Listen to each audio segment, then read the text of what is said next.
Good afternoon everyone. पिछले episode में मैंने आपको मल्टीप्लिकेशन ऑफ टू वेक्टर्स पढ़ाया। उसमें आपको मैंने बताया dot product, then cross product, dot product की सारी प्रॉपर्टीज़ और उसके एप्लीकेशन एग्जांपल बताए, क्रॉस प्रोडक्ट का डेफिनेशन बताया, उसका डायरेक्शन मैंने बताया कैसे निकालते हैं। आज मैं आपको पढ़ाने जा रहा हूँ एप्लीकेशन ऑफ क्रॉस प्रोडक्ट, उसको कहाँ कहाँ अप्लाई करते हैं और उसके जो प्रॉपर्टीज़ है वो मैं बताऊँगा। और उसके बाद आपको मल्टीप्लिकेशन ऑफ थ्री वेक्टर्स पढ़ाऊँगा। तो उसमें पहला होगा स्केलर ट्रिपल प्रोडक्ट, दूसरा होगा वेक्टर ट्रिपल प्रोडक्ट। तो बच्चों देखिए एप्लीकेशन ऑफ क्रॉस प्रोडक्ट क्या होता है, इसको समझने की कोशिश करिए, सीरियस रहिएगा, आपको समझ में आएगा। फिजिक्स के साथ सबसे बड़ी प्रॉब्लम यही है कि बहुत ही फोकस होके और सीरियस होके इस सब्जेक्ट को सीखना पड़ता है। अगर आप थोड़ी भी लापरवाही करोगे तो कुछ ना कुछ मिस कर जाओगे और जो सब्जेक्ट हो आपको समझ में नहीं आएगा। फिर आपको टीचर में कोई कमी दिखाई देनी शुरू हो जाएगी। और हकीकत में क्या है कि आप किसी से भी पढ़ लो, पूरी बात समझने के लिए आपको बहुत सीरियस होना पड़ेगा। आई होप आप सीरियस रहोगे और समझने की कोशिश करोगे। तो मैं आपको समझाने जा रहा हूँ एप्लीकेशंस ऑफ क्रॉस प्रोडक्ट। देखिए इसमें क्या होता है। Then the torque tau acting on the particle about the origin O is defined as the vector product of instantaneous position vector R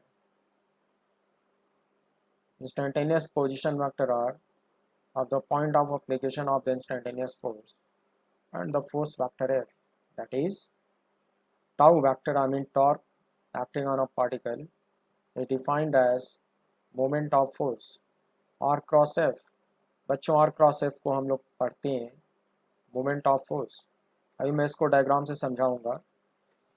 and its scalar magnitude is magnitude of tau equals magnitude of position vector magnitude of instantaneous force vector into sine of theta, where theta is the angle between r vector and f vector। अगर मैं r sin theta को एक साथ group कर दूं तो r sin theta की value d आएगा। और मैं डायग्राम से समझाने जा रहा हूँ कि d क्या होता है। बच्चों यहाँ पे जो वेक्टर r है उसको हम लोग कहते हैं instantaneous position vector of point of application of instantaneous force vector F. Diagram देखो टॉर्क को समझने के लिए। मैं अपनी बुक से पढ़ा रहा हूँ फिजिकल मैथमेटिक्स वॉल्यूम 2, इसको नोटिस करो। बच्चों ये कोई बॉडी है शोन बाय ऑरेंज कलर। इस बॉडी के किसी एक पॉइंट पर एक कंसंट्रेटेड फोर्स लगा हुआ है। किसी एजेंट ने इस फोर्स को इसी पॉइंट पे लगाया है। बच्चों जिस पॉइंट पे ये कंसंट्रेटेड फोर्स लगा है उसको कहते हैं point of application of the force. ये इंस्टेंटेनियस फोर्स है, मतलब टाइम बदलने पर ये फोर्स वेक्टर चेंज हो सकता है। उसी मोमेंट पर पॉइंट ऑफ एप्लीकेशन को ओरिजिन से ज्वाइन करने पर और यहाँ टर्मिनल बनाने पर ये पॉइंट ऑफ एप्लीकेशन का इंस्टेंटेनियस पोजीशन वेक्टर है। कहते हैं कि जो फोर्स आपने बॉडी पे लगाया है वो ओरिजिन के अबाउट इस बॉडी पर एक टॉर्क प्रोड्यूस करेगा और टॉर्क का डेफिनेशन होगा R cross F. R vector और एफ वेक्टर दोनों का क्रॉस लेने से इस बॉडी पे लगने वाला टॉर्क ओरिजिन के अबाउट आपको मिलेगा। तो बच्चों आर क्रॉस एफ में मुझे आपको ये बताना है कि आर साइन थीटा की वैल्यू डी कैसे होगी। आप क्या करो, ये जो फोर्स का लाइन ऑफ एक्शन है इसको बैकवर्ड डायरेक्शन में प्रोड्यूस कर दो। पोजीशन वेक्टर आर का जो लाइन ऑफ एक्शन है इसको फॉरवर्ड डायरेक्शन में प्रोड्यूस कर दो। अब क्या है कि angle between R and F कैसे डिफाइन होगा। बच्चों पिछले एपिसोड में मैंने आपको एंगल बिटवीन टू वेक्टर्स सिखाया था। एंगल बिटवीन टू वेक्टर्स के लिए पहले दोनों वेक्टर का इनिशियल कॉमन पॉइंट पे होना ज़रूरी होता है। लेकिन बच्चों इस पॉइंट पर फोर्स का इनिशियल दिखता है मगर आर वेक्टर का टर्मिनल दिखता है, तो थीटा तो नहीं डिफाइन हो पाएगा। तो हम लोग करेंगे क्या, इमेजिनेशन में इस आर वेक्टर को ट्रांसलेट कराएंगे, इसी लाइन पे इसको ट्रांसलेट करेंगे। ट्रांसलेट तब तक करते जाएंगे जब तक कि इसका इनिशियल पॉइंट मूव करके यहाँ ना पहुँच जाए। इमेजिन करो कि ये वेक्टर आर मैंने फॉरवर्ड डायरेक्शन में ट्रांसलेट करा दिया और उसका इनिशियल पॉइंट यहाँ पे पहुँचा दिया। तो अगर आर का इनिशियल पॉइंट यहाँ पे पहुँच गया तो दोनों के बीच का बनने वाला ये स्मॉलर एंगल यही थीटा कहलाएगा। मैंने आपको ये पढ़ा रखा है, दो वेक्टर के बीच में दो एंगल बनता है। पीछे से देखोगे एक लार्जर एंगल बनेगा तो लार्जर एंगल को रिजेक्ट किया जाता है, और अंदर से देखोगे तो एक स्मॉलर एंगल बनेगा, इसी को एक्सेप्ट किया जाता है। तो थीटा को मानोगे angle between R vector and F vector. अगर ये थीटा है तो वर्टिकली अपोजिट एंगल ये भी थीटा होना चाहिए, और यही कहलाता है angle between R vector and F vector. इसको आप थीटा दिखा दो बच्चों, और ये जो आपने बैकवर्ड प्रोड्यूस किया है उस पर ओरिजिन से एक परपेंडिकुलर डालो। ये जो परपेंडिकुलर डाले हो ये 90 हो गया, और the length of this perpendicular suppose equal to D. बच्चों ये जो राइट एंगल ट्रायंगल आपको दिखता है, इस राइट एंगल ट्रायंगल में साइन थीटा की वैल्यू निकालो। Sine theta equals height D upon hypotenuse R. बच्चों क्रॉस मल्टीप्लाई करोगे तो डी की वैल्यू क्या आएगी, ऑब्वियसली आर साइन थीटा आएगी। आई होप आप समझ रहे होगे। डी की वैल्यू आएगी small R into sine theta. तो बच्चों यहाँ पे डी को कैसे डिफाइन करोगे, डी को आप डिफाइन करोगे perpendicular distance of the line of action of instantaneous force from the origin. Force के लाइन ऑफ एक्शन की ओरिजिन से जो परपेंडिकुलर डिस्टेंस होगा उसको आप कहोगे डी, और इसकी वैल्यू आती है आर साइन थीटा। बच्चों यही वहाँ पे लिखा हुआ है, देखो आर साइन थीटा की वैल्यू डी आती है, और एफ इंटू डी क्या देगा आपको, टॉर्क जो बॉडी पे लग रहा है उस टॉर्क का मैग्नीट्यूड देगा।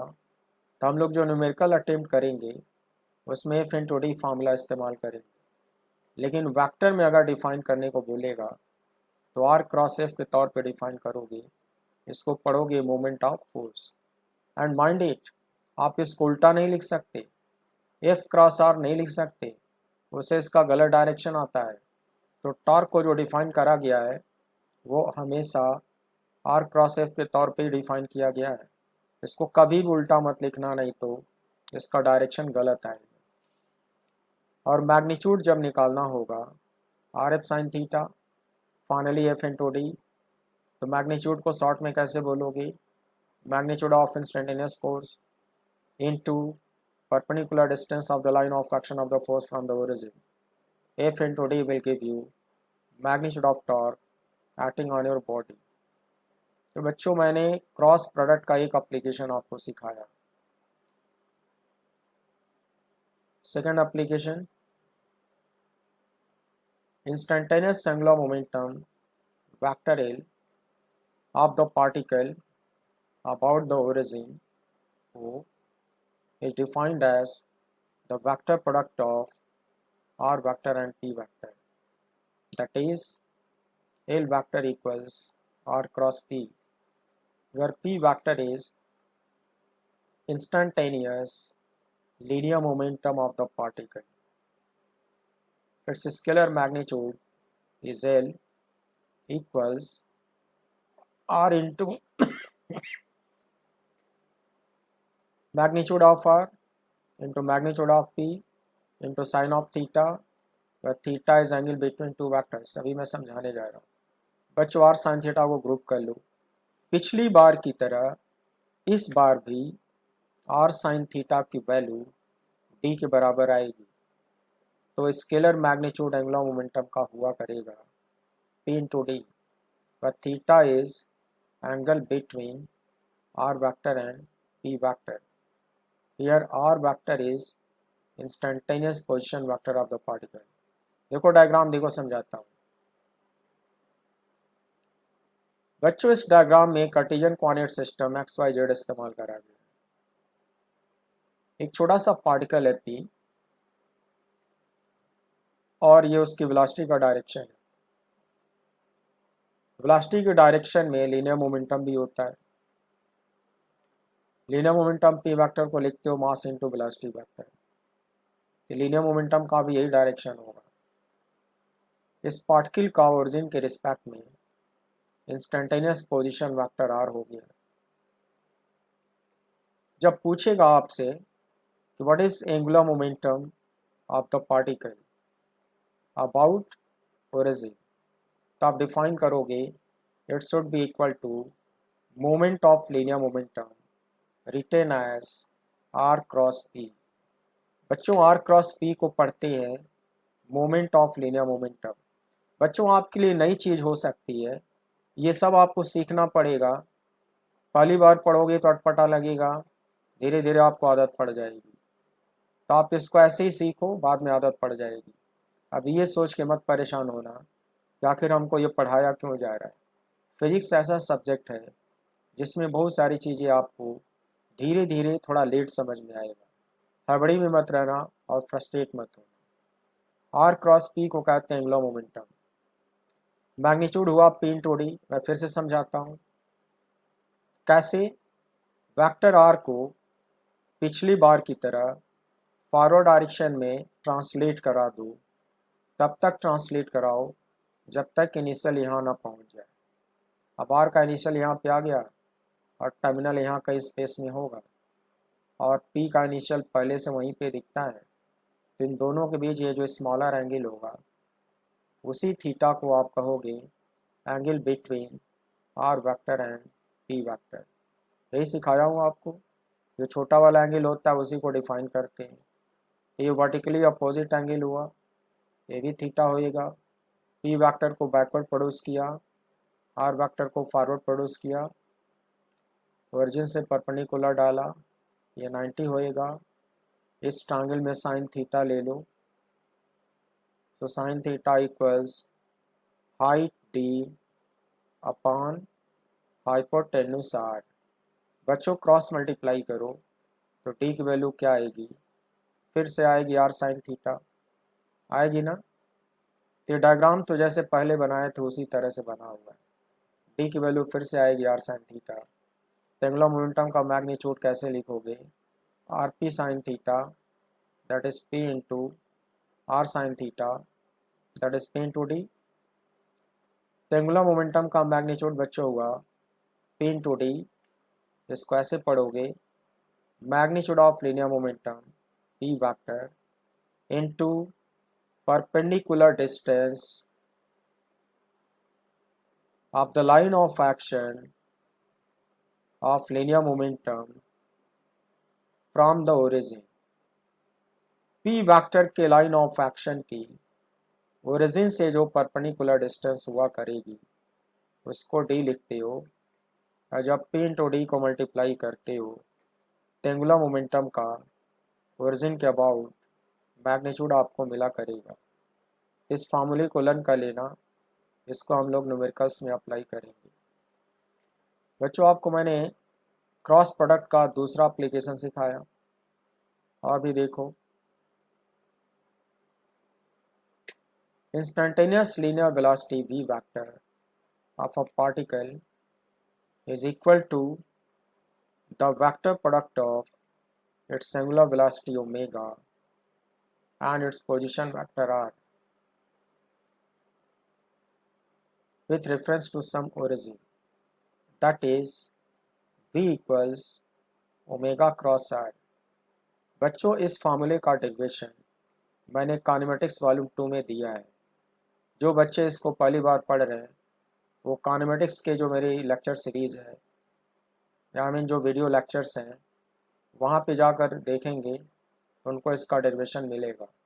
हम लोग यहाँ पे फार्मूले को डायरेक्ट यूज़ करने जा रहे हैं। The direction of angular velocity vector is determined by the right hand thumb rule. Right hand thumb rule अभी मैं सिखा दूंगा राइट हैंड थंब रूल क्या होता है। That is if the four fingers of the right hand,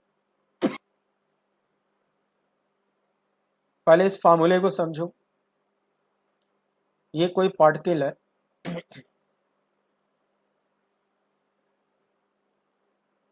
वो किसी plane में एंटी क्लॉकवाइज सर्कुलर मोशन कर रहा है। काइनेमेटिक्स में पढ़ा चुका हूँ कि इसका लीनियर वेलोसिटी वेक्टर हमेशा टेंजेंशियल होगा, denoted by V vector. Angular velocity vector anti clockwise होगा, about the centre, denoted by omega. और इसका इंस्टेंटेनियस पोजीशन वेक्टर, इसको ओरिजिन मान लो, पी को ज्वाइन कर दो, यहाँ पैरो मार्क कर दो, ये पोजीशन वेक्टर आर कहलाएगा। बच्चों ये जो तीन वेक्टर दिखाए गए इनके बीच में रिलेशन यही होता है ओमेगा क्रॉस आर। हमें ओमेगा का डायरेक्शन सिखा रहा हूँ आपको। राइट हैंड थंब रूल से ओमेगा का डायरेक्शन कैसे निकलता है ये सीखिए आप। ये एंटी क्लॉकवाइज है तो इसमें राइट हैंड थंब रूल कैसे लगाओगी देखो, मेरी ओर देखो। राइट हैंड थंब रूल लगाना सिखा रहा हूँ।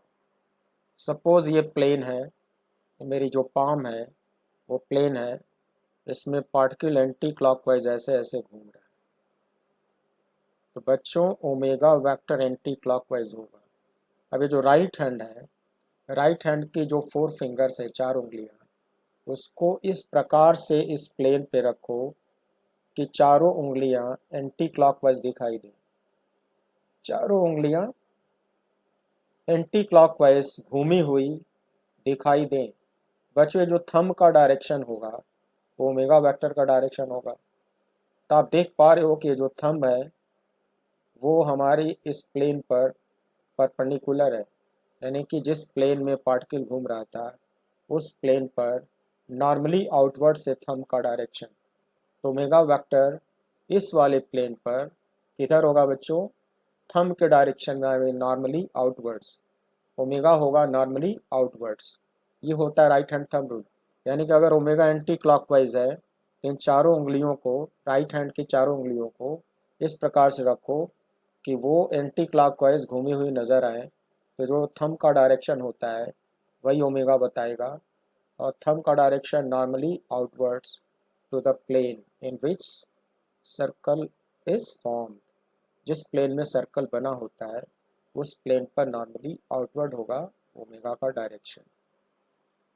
तो बच्चों इस डायग्राम में वापस चले आओ। ये जो एंटी क्लॉकवाइज ओमेगा है उसका डायरेक्शन इस प्लेन पर नॉर्मली आउटवर्ड होगा, तो उसको यहाँ डॉट से दिखा सकती हो। अब ओमेगा वेक्टर नॉर्मली आउटवर्ड हो गया, अब उस पे ओमेगा वेक्टर तो ऐसे परपेंडिकुलर हो गया और आर वेक्टर ऐसे हो गया। दोनों से बनने वाले प्लेन पर परपेंडिकुलर नीचे से एक स्क्रू ड्राइवर लगा दो और यहाँ से स्क्रू ड्राइवर लगा के इसी प्लेन में राइट हैंड से एक स्क्रू टाइट करो। बच्चों जब राइट हैंड से स्क्रू टाइट करोगे और ओमेगा से आर की तरफ घूमोगे तो तुम्हारा स्क्रू इस डायरेक्शन में मूव करेगा, इस परपेंडिकुलर डायरेक्शन में स्क्रू मूव करेगा और उसी डायरेक्शन के पैरेलल ये वेलोसिटी वेक्टर होगा। क्योंकि पिछले एपिसोड में थोड़ी पढ़े हो, ओमेगा क्रॉस आर का डायरेक्शन वही होगा जो इस लीनियर वेलोसिटी का डायरेक्शन होगा। ये दोनों इक्वल है तो दोनों का डायरेक्शन सेम होगा। तो ओमेगा वेक्टर से आर वेक्टर तक स्क्रू ड्राइवर से स्क्रू टाइट करोगे तो स्क्रू इस प्लेन पर परपेंडिकुलर डायरेक्शन में ऐसे मूव करेगा और वही डायरेक्शन वी का डायरेक्शन देगा और ओमेगा क्रॉस आर का भी डायरेक्शन होगा। बच्चों इस ओमेगा का डायरेक्शन मैंने सिखाया, याद रहेगा। इस ओमेगा का डायरेक्शन किधर होगा? इसी प्लेन पर नॉर्मली आउटवर्ड, इस प्लेन पर परपेंडिकुलरली आउटवर्ड होगा। तो यहाँ पे ओमेगा को डॉट से दिखा सकते हो, और ये तुम्हारा आर वेक्टर हो गया, और ओमेगा क्रॉस आर से वी मिलेगा, और ये वी का डायरेक्शन जस्टिफाई हो गया। तो वी का डायरेक्शन आपको बच्चों सही तभी मिलता है जब इसको ओमेगा क्रॉस आर लिखते हो। अगर इसको पलट दोगे तुम, आर को यहाँ पे लिख दोगे, ओमेगा को यहाँ पे लिख दोगे, तो डायरेक्शन पलट जाएगा, इसका डायरेक्शन गलत हो जाएगा। तो जब भी लीनियर वेलोसिटी को डिफाइन करना हुआ, आप हमेशा ओमेगा क्रॉस आर ही लिखा करोगे। इसका डेरिवेशन आप काइनेमेटिक्स वॉल्यूम 2 में देख लेना, जो मैंने वीडियो लेक्चर पोस्ट करे हैं, वहाँ से प्लेलिस्ट में जाके देख लेना, डेरिवेशन इसका क्लियर हो जाएगा। और आज मैं उसको यहाँ पे अप्लाई करना सिखा दिया। एक बड़ा इंपॉर्टेंट ये फार्मूला था जिसको आपको बताया गया है यहाँ पर। उसके बाद बच्चों को ज्योमेट्रिकल एप्लीकेशंस होते हैं, जैसे कि एरिया ऑफ ए ट्रायंगल।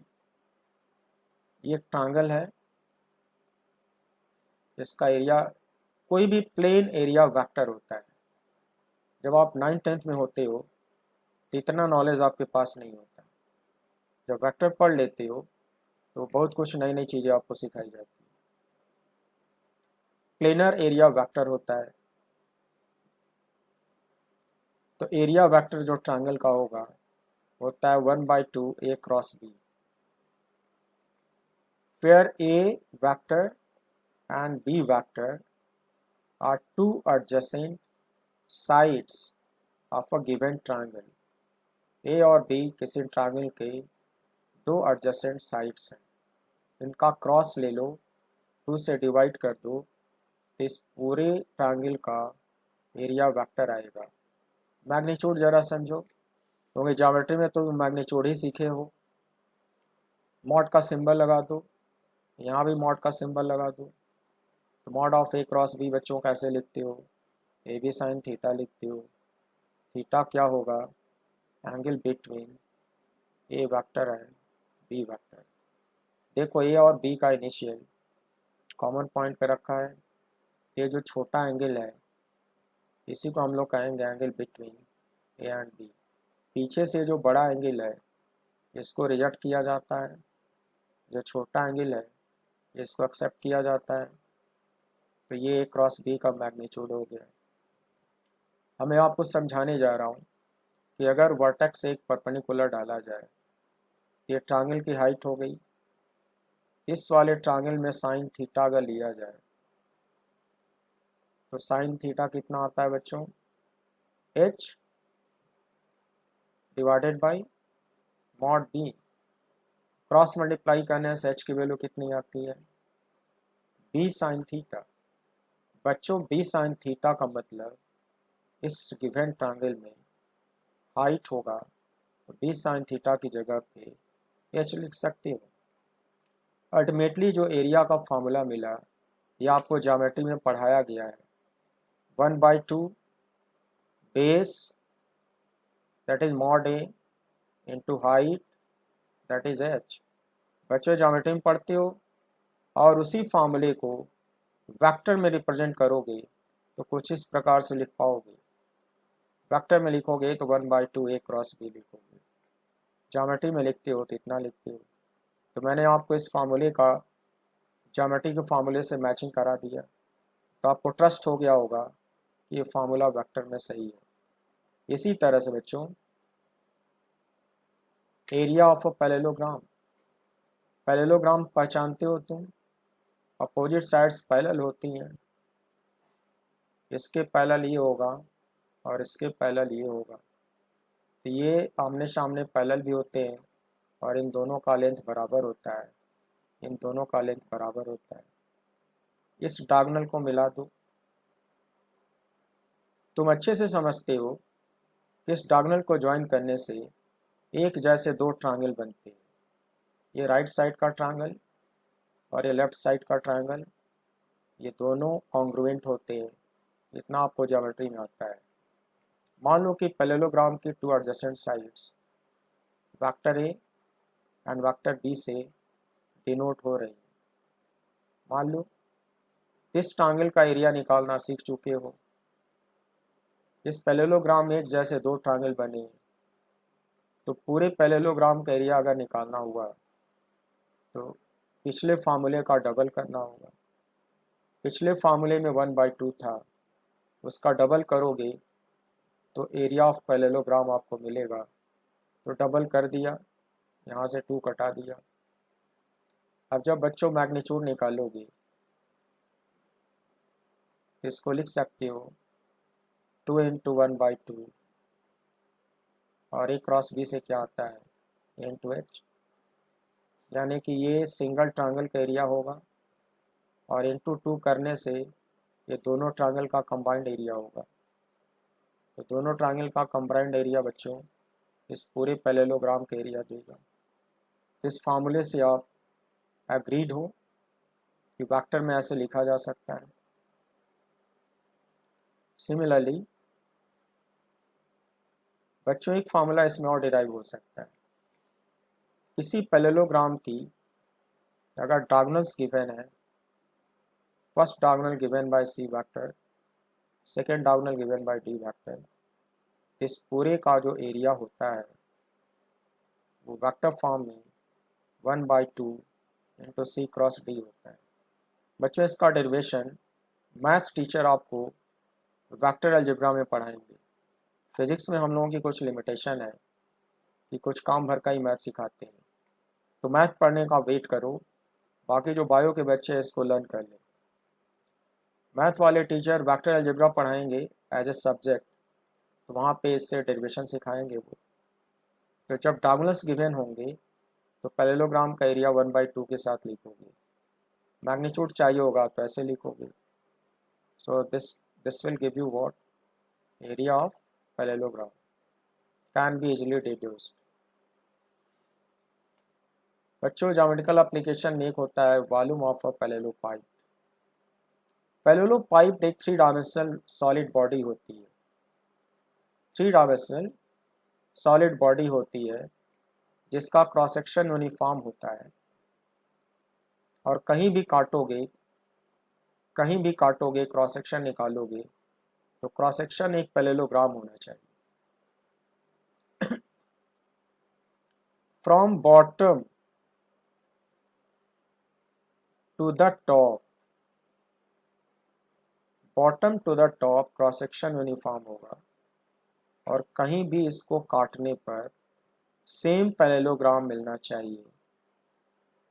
तो इस सॉलिड बॉडी को पैरेललोपाइप कहा जाता है।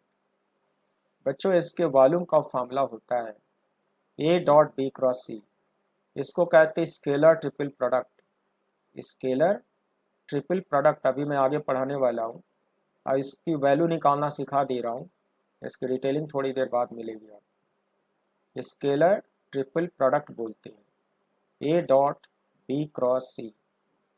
देखो ये स्केलर क्वांटिटी वॉल्यूम एक स्केलर है।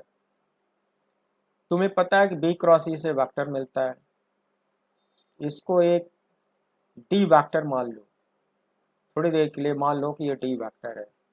ये हो गया A.D। और जब A.D लोगे तो स्केलर मिलेगा, तो जो वॉल्यूम है वो स्केलर मिल जाएगा। इसीलिए इसको बोला गया स्केलर ट्रिपल प्रोडक्ट। अब बच्चों इसमें ABC क्या है?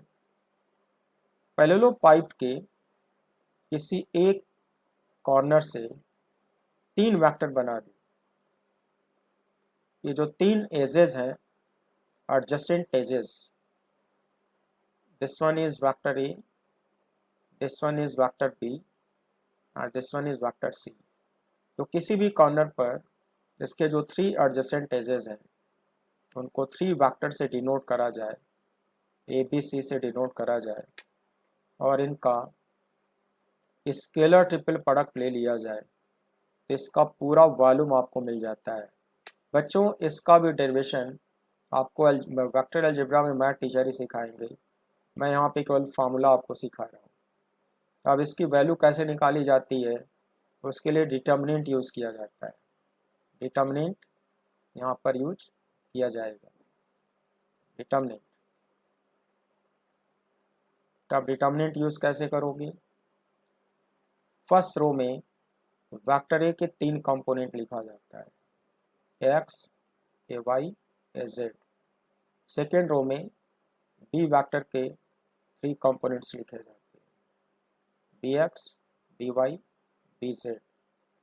थर्ड रो में सी वेक्टर के 3 कंपोनेंट्स लिखे जाते हैं, C X, C Y, C Z.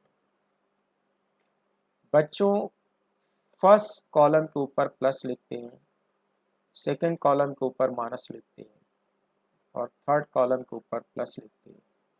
अब इसको मैं सॉल्व करना सिखा रहा हूँ। ये बच्चों मैट्रिक्स नहीं है, ये डिटर्मिनेंट है। ये डिटर्मिनेंट है, इसको सॉल्व करने का टेक्निक, ये प्लस साइन ले लो और एक्स ले लो, तो प्लस एक्स यहाँ पे लिख डालो, एक ब्रैकेट बनाओ, ब्रैकेट शुरू करो। बच्चों एक्स फर्स्ट कॉलम में कंटेंट है, फर्स्ट रो में कंटेंट है, तो फर्स्ट रो और फर्स्ट कॉलम को कैंसिल मान लो। अगर इसको कैंसिल मान लेते हो तो ये 4 एलिमेंट बचेंगे, इज इट। अब इन 4 एलिमेंट में करते क्या है, सी जेड को बी वाई में मल्टीप्लाई करते हैं, C Z multiplied by B Y, उसको यहाँ लिख देते हैं, फिर माइनस लगाते हैं। फिर बच्चों इन दोनों को आपस में मल्टीप्लाई करते हैं, देखो जो मिलता है उसको फिर यहाँ लिख देते हैं, ब्रैकेट क्लोज कर देते हैं। ये तुम्हारा फर्स्ट टर्म कंप्लीट हो गया। उसके बाद यहाँ पे आते हैं, माइनस मिलता है, फिर ए वाई मिलता है, तो माइनस ए वाई को यहाँ पे लिख डालते हैं, फिर ब्रैकेट बनाते हैं। Now A Y contain in first row and contain in second column. बच्चों सेकेंड कॉलम और फर्स्ट रो को कैंसिल मान लेते हैं। कैंसिल मानने के बाद 2 एलिमेंट यहाँ बचेंगे और 2 एलिमेंट यहाँ बचेंगे। फिर कैसे ब्रैकेट भरोगे, सी जेड को डी एक्स में मल्टीप्लाई करते हैं, ये ऐसे सी जेड को बी एक्स में मल्टीप्लाई करते हैं, यहाँ लिख डालते हैं, फिर एक माइनस साइन लगाते हैं, देखो। फिर सी एक्स को बी जेड में मल्टीप्लाई करते हैं, उसको यहाँ लिख देते हैं, ब्रैकेट क्लोज करते हैं। सेकेंड टर्म पूरा हो गया। अब क्या करोगे, इस प्लस को एजेड के साथ अटैच कर दो, प्लस एजेड यहाँ पे लिख दो, एक ब्रैकेट स्टार्ट करो। Now AZ contain in first row and contain in third column. बच्चों थर्ड कॉलम और फर्स्ट रो को कैंसिल करा दो। जब कैंसिल करा दोगे तो ये 4 एलिमेंट बचेंगे। अब इन चारों एलिमेंट में पहले ऐसे मल्टीप्लाई करो, करो, जो कुछ भी मिलता है उसको यहाँ लिख डालो, फिर माइनस लगा दो, उसके बाद फिर ऐसे मल्टीप्लाई करो और जो कुछ भी मिलता है उसको यहाँ लिख डालो और ब्रैकेट क्लोज कर दो। अब इनके न्यूमेरिकल वैल्यू सॉल्व कर लो, सॉल्व कर लोगे तो ये वॉल्यूम आपको मिल जाएगा। तो बच्चों आपने देखा कि वॉल्यूम निकालने में भी यहाँ पे ब्रैकेट में क्रॉस प्रोडक्ट इस्तेमाल हुआ है, इसको सॉल्व करने से वॉल्यूम मिलेगा। और ये है स्केलर ट्रिपल प्रोडक्ट, इसको थोड़ी देर बाद डिस्कस करने जा रहा हूँ, to be discussed in 4.14a। 4.14a जो आर्टिकल है वहाँ पे इसको हम लोग फिर से डिस्कस करेंगे। Is it? प्यारे बच्चों घबराना नहीं, यहाँ पे रास्ते में आ गया तो मैंने समझा दिया और ये कॉम्पिटिशन्स के लिए बड़ा इंपॉर्टेंट है। Then properties of vector product, properties पढ़ो। The vector product is not commutative, that is a cross b is not equal to B cross A. बच्चों पिछले एपिसोड में सिखाया कि जब ए क्रॉस ए से बी तक स्क्रू टाइट किया था तो वर्टिकली अपवर्ड गया था। उसी तरह से जब बी से ए तक स्क्रू टाइट करूँगा तो वो वर्टिकली डाउनवर्ड जाएगा, मतलब इन दोनों का डायरेक्शन अपोजिट होता है। सिर्फ डायरेक्शन अपोजिट होता है, मैग्नीट्यूड तो सेम ही आएगा, ये बी साइन थीटा। तो जब डायरेक्शन अपोजिट हो गया तो ये दो वेक्टर इक्वल कभी नहीं होंगे, इसलिए लिखा जाता है नॉट इक्वल। यानी कि ऑर्डर चेंज करने पर ये इक्वल नहीं होगा, तो लॉ ऑफ कम्यूटेशन यहाँ पे होल्ड नहीं करेगा। Vector product is distributive, that is A cross B plus C equals A cross B plus A cross C. बच्चों ये अलजेब्रा में जैसे मल्टीप्लाई करते हो उसी तरह से ये मल्टीप्लाई कर दो दोनों के साथ। कहते हैं कि ये जो क्रॉस है वो एडिशन और सब्ट्रैक्शन पे डिस्ट्रीब्यूट हो जाता है। यहाँ प्लस भी चलेगा, यहाँ माइनस भी चलेगा, दोनों पर जो क्रॉस है डिस्ट्रीब्यूट हो जाता है, इस तरह से डिस्ट्रीब्यूट हो जाता है। इसको कहते हैं कि law of distribution is valid in case of vector product.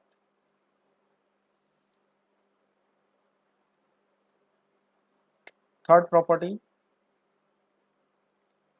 magnitude of the vector product of two vectors mutually at right angles is equal to the product of magnitudes of the vectors।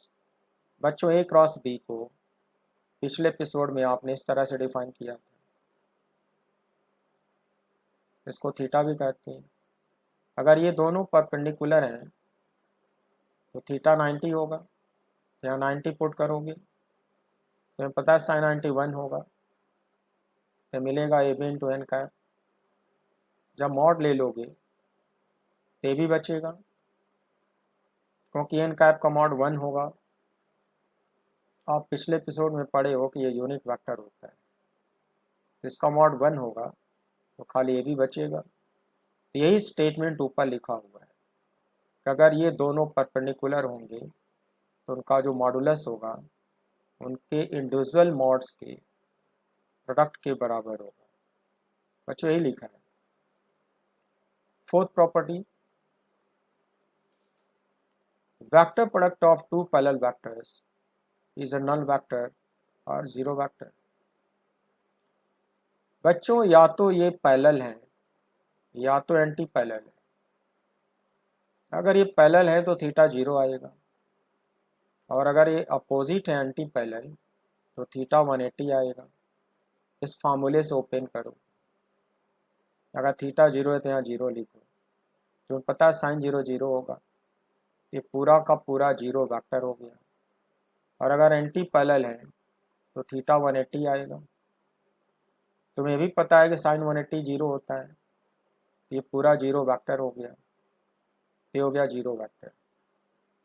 तो बच्चों statement में ये लिखा है कि अगर दो vector का क्रॉस 0 वेक्टर के बराबर है और ये दोनों वेक्टर नॉन जीरो है, तो इस स्टेटमेंट का मीनिंग बच्चों क्या निकालोगे?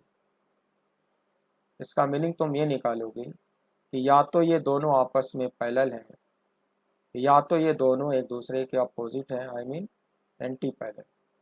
यही प्रॉपर्टी ये रटे रहोगे, बड़े बड़े क्वेश्चन में ये काम आएगा। Vector product of a vector by itself is a null vector, I mean A cross A से 0 मिलेगा। क्यों 0 मिलेगा? फॉर्मूला लगा दो, mod A into mod A sine A comma A N cap. बच्चों ये दोनों एक ही वेक्टर है, इनके बीच थीटा 0 होगा। यहाँ 0 रखो, ये साइन 0 हो गया। साइन 0 होने का मतलब ये पूरा का पूरा क्या हो गया? 0 वेक्टर हो गया। तो ये भी एक इम्पॉर्टेंट प्रॉपर्टी है। The vector product of unit orthogonal vectors I cap, J cap, K cap have the following relations.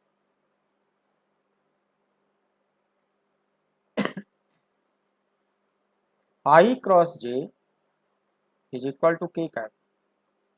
बच्चों इनको इस तरह से डिफाइन किया हुआ है क्योंकि क्रॉस की प्रॉपर्टी होती है कि जिस प्लेन में ये दोनों सिचुएटेड होते हैं उस प्लेन पर परपेंडिकुलर इसका डायरेक्शन होता है। तो अगर ये एक्स वाई प्लेन में दोनों हैं तो क्रॉस लेने पर ये पूरा का पूरा जे डायरेक्शन में होगा और के कैप जे डायरेक्शन में होता ही है। तो आई क्रॉस जे को के कैप डिफाइन करा गया है। बच्चों इसका डेरिवेशन नहीं होता, ये इस तरह से डिफाइन किया गया है, रट लो इसको। आई क्रॉस जे इक्वल्स के कैप।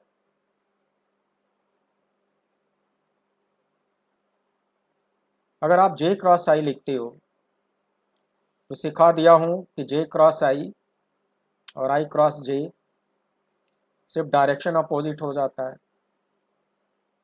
इसका मतलब अगर इक्वल लिखना हुआ तो यहाँ माइनस लगाना पड़ेगा, माइनस लगने के बाद इसका डायरेक्शन पलट जाएगा, फिर ये पूरी की पूरी क्वांटिटी इसके बराबर हो जाएगी। उसी तरह से बच्चों जे क्रॉस के को आई कैप के बराबर डिफाइन किया गया है। ये दोनों वाई जेड प्लेन में होंगे तो क्रॉस लेने पर इससे जो डायरेक्शन आएगा वो एक्स एक्सिस में आएगा और एक्स एक्सिस पे होता है। तो जे क्रॉस के को आई कैप डिफाइन करा गया है। अगर इसको पलट दोगे तो डायरेक्शन उल्टा हो जाएगा, तो सीधा करने के लिए माइनस लगाना होगा। फिर बच्चों के क्रॉस आई को जे कैप डिफाइन किया गया है। तुम्हें पता है ये एक्स जेड प्लेन में होंगे, एक्स जेड प्लेन में दोनों होंगे तो क्रॉस लेने पर ये पूरा का पूरा वाई डायरेक्शन में आएगा और ये वाई डायरेक्शन में होता है। तो के क्रॉस आई को जे कैप डिफाइन किया गया है। इसको पलट दोगे तो डायरेक्शन उल्टा हो जाएगा, सीधा करने के लिए माइनस लगाना होगा। बच्चों ये बड़ी इंपॉर्टेंट प्रॉपर्टी है, लर्न कर लो। अच्छा आई क्रॉस आई जीरो क्यों हुआ? क्योंकि ये दोनों पैरेलल होंगे तो थीटा जीरो हो जाएगा, इसलिए आई क्रॉस आई जीरो होगा। Due to same reason J cross J zero होगा और के क्रॉस के भी जीरो होगा। Got it?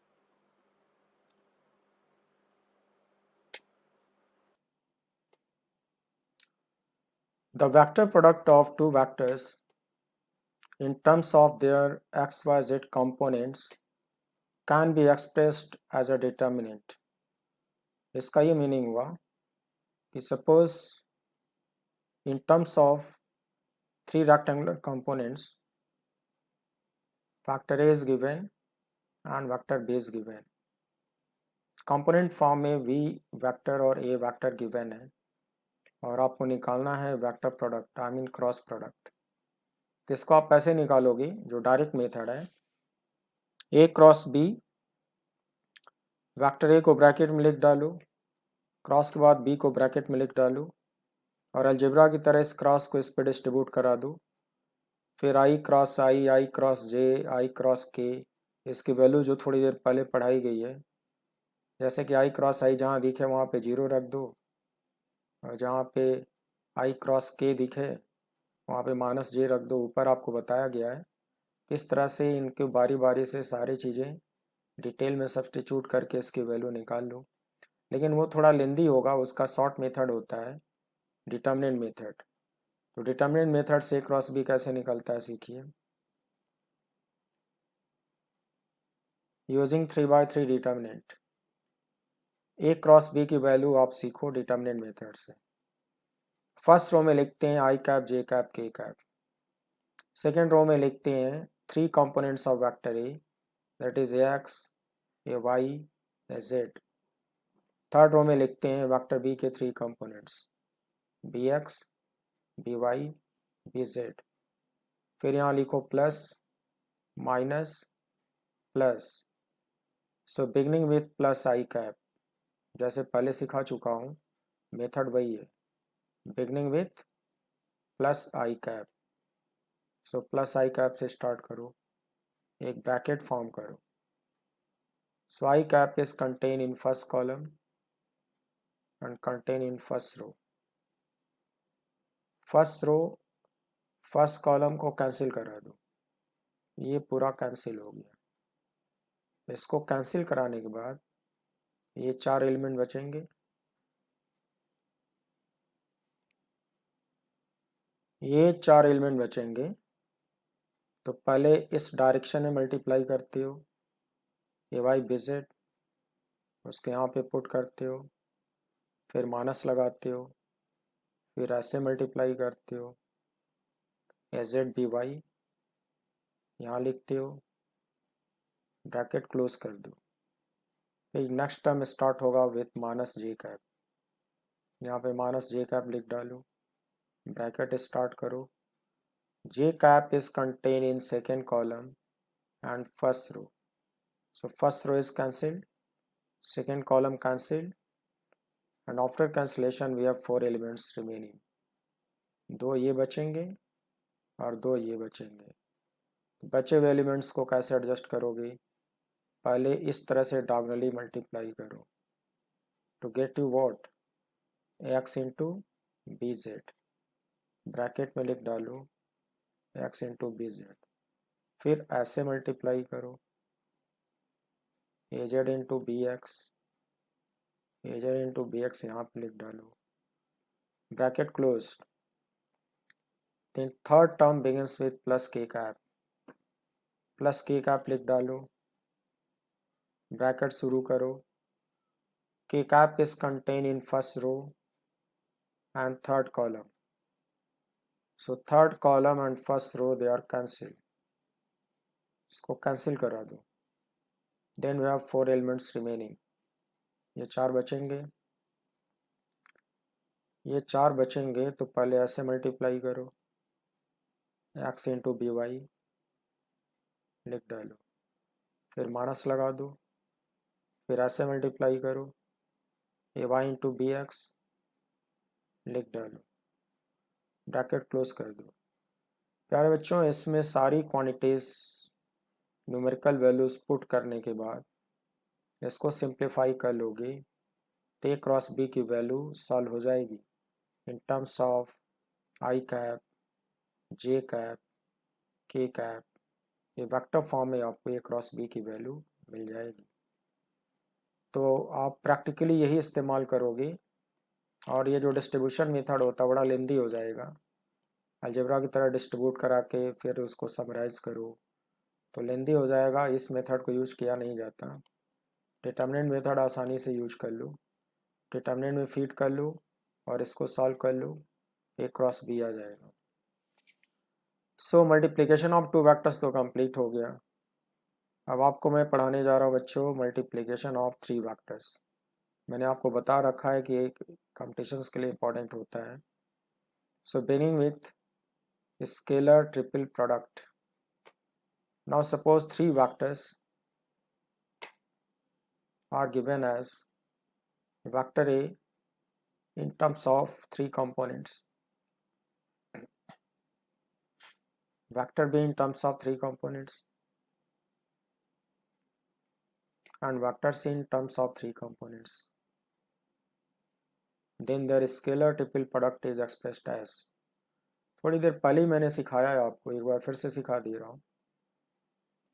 एक्सप्रेशन होता है A dot B cross C, A dot B cross C, और बता चुका हूँ किस तरह से मल्टीप्लाई करने से स्केलर मिलता है, इसलिए इसको कहते हैं स्केलर ट्रिपल प्रोडक्ट। तो फर्स्ट रो में वेक्टर ए के 3 कंपोनेंट्स लिखे जाएंगे, X, A Y, A Z. Second row में वेक्टर बी के 3 components, B X, B Y, B Z. And third row में सी के 3 components, C X, C Y, C Z. फिर यहाँ पे लिखते हैं प्लस, माइनस, प्लस। सॉल्व कैसे करोगे बच्चों, beginning with plus A x, so put here plus ax and start a bracket. Now x is contained in first column and first row, so these are cancelled. इनको cancel करने के बाद you have remaining these 4 elements, अब बचे हुए 4 element को कैसे adjust करोगे? पहले इस डायरेक्शन में डायगोनली मल्टीप्लाई करो to get to B Y C Z. B Y C Z यहाँ पे पुट करो, फिर लगा दो माइनस, फिर ऐसे मल्टीप्लाई करो to get to B Z C Y. B Z C Y bracket close करो, then second term begins with minus A Y, put here minus A Y, bracket शुरू करो, and ay contain in first row second column, so they are cancelled. First row second column they are cancelled, so we have remaining 2 elements on left side and 2 elements on right side. ये 4 बचेंगे। फिर पहले इस तरह से diagonally multiply करो to get to what, bx into cz, look, फिर minus लगा दो, फिर ऐसे मल्टीप्लाई करो, giving you bz into cx, bz into cx, bracket close करो, then third term begins with plus A Z, यहाँ पे प्लस ए जेड राइट करो, ब्रैकेट शुरू करो, and A Z contain in first row and third column, so first row is cancelled and third column cancelled, और इनको cancel कराने के बाद ये 4 एलिमेंट बचेंगे। तो 4 एलिमेंट को कैसे एडजस्ट करोगे? पहले ऐसे मल्टीप्लाई करो, giving you bx into C Y, so bx into C Y यहाँ ब्रैकेट में लिखो, पुट नेगेटिव, फिर ऐसे मल्टीप्लाई करो, giving you by into C X, उसकी वैल्यू यहाँ पे रखो, ब्रैकेट क्लोज कर दो। तो ये हो गया आपका complete solution for scalar triple product. तो इनकी न्यूमेरिकल वैल्यू पुट करके स्केलर फॉर्म में इसकी वैल्यू निकाली जा सकती है, और इसको आसानी से दिखाया जा सकता है कि A dot B cross C becomes equal to b dot c cross a becomes equal to c dot a cross b। जैसे ऊपर डिटर्मिनेंट है, डिटर्मिनेंट मेथड से इनकी वैल्यू निकाल के फाइनली देखा जा सकता है कि ये आपस में इक्वल होते हैं।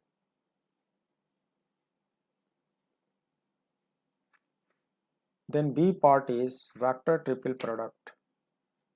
Vector triple product, suppose 3 vectors are given as, पिछली बार की तरह ए बी सी वेक्टर को कंपोनेंट फॉर्म में दिया हुआ है। तो वेक्टर ट्रिपल प्रोडक्ट को लिखते हो ए क्रॉस बी क्रॉस सी। बच्चों इसको वेक्टर ट्रिपल प्रोडक्ट इसलिए बोलते हैं क्योंकि 3 वेक्टर का मल्टीप्लिकेशन है, और ऐसा करने से वेक्टर ही मिलेगा, इसलिए वेक्टर ट्रिपल प्रोडक्ट बोलते हैं। क्यों वेक्टर मिलेगा देखो बताता हूँ। बी क्रॉस सी को तुम डी मान लो, ये तो तुम्हें पता है कि क्रॉस लेने से वेक्टर मिलता है, तो इसको डी वेक्टर मान लो। तो इस पूरे ब्रैकेट को डी वेक्टर मान लो, तो ये हो गया ए क्रॉस डी। ए क्रॉस डी, 2 वेक्टर के बीच में फिर क्रॉस लग गया, फिर वेक्टर मिल गया। आई मीन इस पूरे ऑपरेशन से वेक्टर ही मिलेगा, इसलिए इसको वेक्टर ट्रिपल प्रोडक्ट बोलते हैं। इसका फॉर्मूला होता है कि एक ब्रैकेट बना दो, देखो मैं लर्न करना सिखा रहा हूँ, और इस ब्रैकेट में जो 2 वेक्टर लिखे हुए हैं, तो फर्स्ट वेक्टर को ब्रैकेट के बाहर यहाँ पे राइट करो, फिर माइनस लगा दो, फिर एक दूसरा ब्रैकेट बना दो, और इस ब्रैकेट में जो दूसरा वेक्टर बचा हुआ है उसको यहाँ पे लिख दो। आई मीन इन दोनों जगहों पे उसी सीक्वेंस में वेक्टर को राइट करोगे जिस सीक्वेंस में वो दोनों यहाँ लिखे होते हैं। अब फिल इन द ब्लैंक भरना क्या है, जब बी वेक्टर लिख चुके हो तो बचेंगे और सी। दो बचे हुए जो वेक्टर हैं उनका डॉट इसमें फिलअप कर दो। फिर इसमें भी फिल इन द ब्लैंक। सी लिख चुके हो, जब सी लिख चुके हो तो बचेंगे कौन, ए और बी।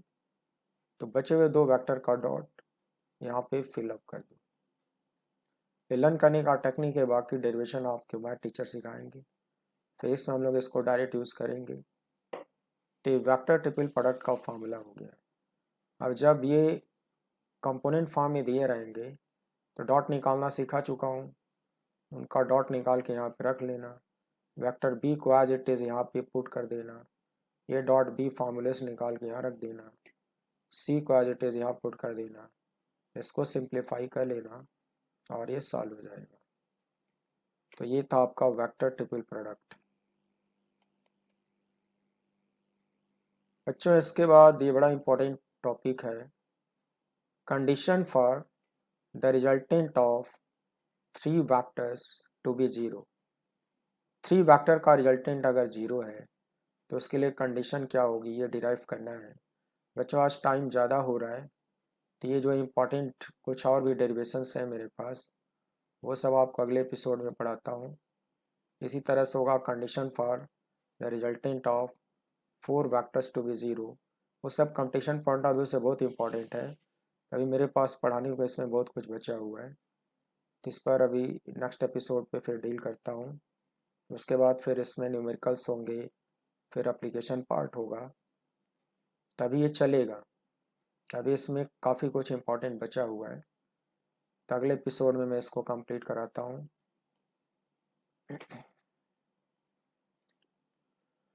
सो बच्चों आज मैंने वेक्टर ट्रिपल प्रोडक्ट और स्केलर ट्रिपल प्रोडक्ट पढ़ाने की कोशिश किया। आई होप बहुत टफ नहीं है, सिंपल है और आपको समझ में आया होगा। तो जितना आज मैंने आपको सिखाया उसका रिवीजन आप कर लेना, और ये सब जब हम लोग न्यूमेरिकल्स में अप्लाई करेंगे तो थोड़ा और ज़्यादा क्लियर हो जाएगा। अब ये समझ में नहीं आ रहा होगा कि ये किस वजह से पढ़ाया जा रहा है, एप्लीकेशन पार्ट देखने के बाद ये समझ में आ जाएगा। तो फिर नेक्स्ट एपिसोड में और कंप्लीट करेंगे। सो मेरे साथ बने रहने के लिए thank you very much and wish you good day. See you again.